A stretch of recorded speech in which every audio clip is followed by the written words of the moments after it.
Hi everyone, Assalamu alaikum. Welcome my dear lovely viewer, Master House 24. আমি Mohammad Mukhtar Hossain, English teacher Mohammad Ali academy. সবাইকে স্বাগতম এবং শুভেচ্ছা এবং ভালোবাসা। তোমরা যারা আমার চ্যানেলে নতুন রয়েছো অবশ্যই চ্যানেলটি সাবস্ক্রাইব করো। কেন সাবস্ক্রাইব করবে? সাবস্ক্রাইব করে রাখলে তোমাদের মোবাইল, ল্যাপটপ, কম্পিউটারে নোটিফিকেশন পেয়ে যাবে। আর তো যারা ইতিমধ্যে সাবস্ক্রাইব করছো, মেনি থ্যাঙ্কস। তাহলে আজকে তোমাদের জন্য অত্যন্ত ইম্পর্টেন্ট এবং ইন্টারেস্টিং বিষয় নিয়ে আলোচনা করব। সেই বিষয়টি কি? সেই বিষয়টি হচ্ছে বন্ধুরা, gap filling super tips without clue. তোমরা যারা এসএসসি, দাখিল 6 থেকে 12 ক্লাসে রয়েছে, সবাদের কিন্তু এই গ্যাপ ফিলিং রয়েছে। আর এই গ্যাপ ফিলিং যখন আমরা সলভ করতে যাই, যখন আমরা এই বিষয়ে জানতে চাই, তখন অনেক সমস্যায় পড়ে যাই। আর আজকের ভিডিও থেকে আমরা সেই সমস্যা খুব ইজিলি আমরা হাউ টু সলভ সেই বিষয়টি জানব। তাহলে no more talk, now go to our whiteboard, try to understand today's lesson gap filling super tips without clue, how to apply, how to use, how to write in your real exam, practical লাইফে কী করে আমরা সেগুলো use করব আমাদের জীবনে, যাতে আমরা এই বিষয়গুলো অ্যাপ্লাই করার মাধ্যমে পরীক্ষায় ফুল মার্কস পেতে পারি। So no more talk, now go to our whiteboard, try to understand today's lesson. তাহলে বন্ধুরা বলছিলাম আমরা gap filling super tips without clues. আজকে আমাদের ধারাবাহিক ক্লাসের 41তম ক্লাস। আর আজকের এই ভিডিও থেকে আমরা যে বিষয়গুলো জানবো সেটা কি?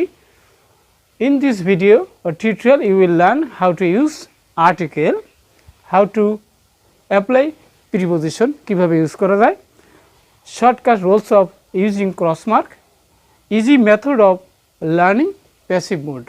Passive mode থাকলে কিভাবে আমরা সেগুলো পূরণ করতে পারবো। তাহলে উইদাউট ক্লু আমরা জানি ফর এসএসসি 2023 or দাখিল 6 থেকে 12 ক্লাসে রয়েছে সবার জন্য। তাহলে আমাদের টপিক্সটা কি সেই বিষয়টা চলো আজকে আমরা সুন্দরভাবে আমরা এক্সপ্লেন করব। অবশ্যই এ থেকে জেড পর্যন্ত সবাই আমরা প্রথম থেকে শেষ পর্যন্ত আমরা অবশ্যই থাকব এবং এই বিষয়টি জানার চেষ্টা করব। অবশ্যই তোমরা আমার সাথে লিখে নেবে, অথবা তোমাদের প্রয়োজন হলে তোমরা ভিডিওটি ডাউনলোড করে পরবর্তী সময় যাতে তোমরা খুব ইজিলি দেখতে পারো এবং বুঝতে পারো। ওকে, তাহলে আমরা অনেস্ট মানে কি? সৎ। তাহলে আমরা জানি বন্ধুরা অনেস্টি মানে কি? সততা। এখানে dash best policy.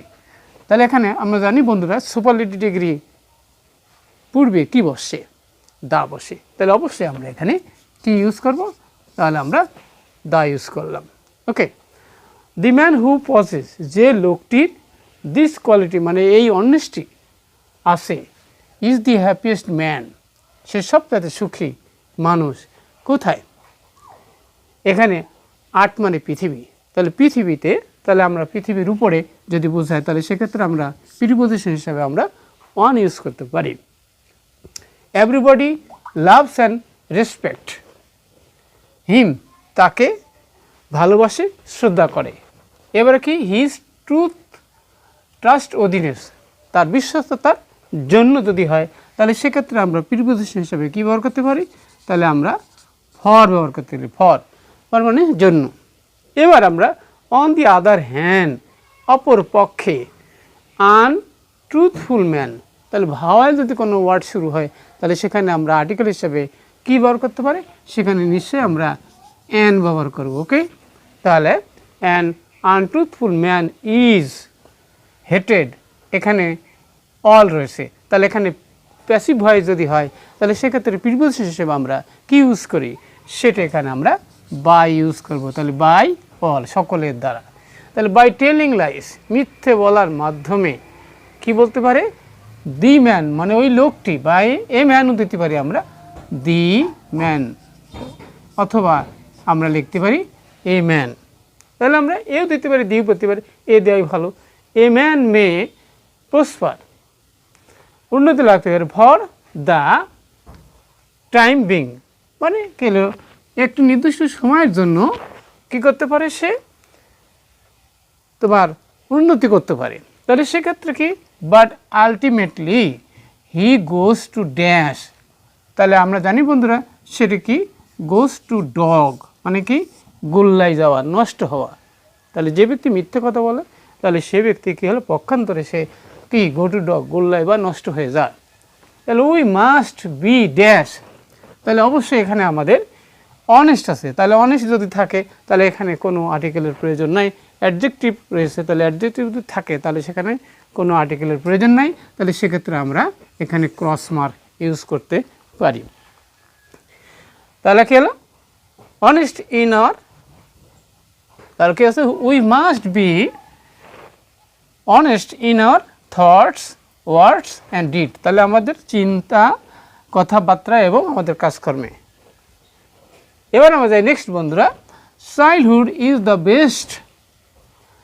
Best time to cultivate honesty. তাহলে শৈশবকাল হলো সবচাইতে উত্তম সময় টু কাল্টিভেট অনেস্টি, সততার চর্চা করা বা সততার লাভ করা। It is our moral duty, এটা আমাদের নৈতিক দায়িত্ব to give children proper idea. Proper idea কি আমরা অ্যাবাউট দিতে পারি। অ্যাবাউট মানে কি আমরা জানি কি সম্পর্কে, রাইট অ্যান্ড রং। আমরা আবার অপ ইউজ করতে পারি। তাহলে এখানে কি ন্যায় অর্থাৎ সঠিক এবং ভুল সেই বিষয়ে আমরা আমাদের নৈতিক দায়িত্ব আমাদের সন্তানদেরকে সঠিকভাবে শিক্ষা দেওয়া। আশা করি আজকের ভিডিওটি তোমাদের অনেক ভালো লাগছে, এবং ভালো লাগে অবশ্যই লাইক শেয়ার করবে তোমাদের বন্ধুরা যাতে এই বিষয়টা জানতে পারে, এবং কোথাও কোনো সমস্যা থাকলে অবশ্যই আমাকে মেসেজ করবে, আমি তোমাদেরকে রিপ্লাই দেওয়ার চেষ্টা করব। সবাই সুন্দর এবং সুখী জীবন কামনা করে, আর কী বিষয়ে তোমরা ভিডিও চাও অবশ্যই কমেন্টস করে জানিয়ে দাও, তোমাদের সেই বিষয় নিয়ে আমি হাজির হব। ততক্ষণ সবার সুন্দর এবং সাকসেসফুল জীবন কামনা করে এখানে বিদায় নিচ্ছি। আসসালামু আলাইকুম।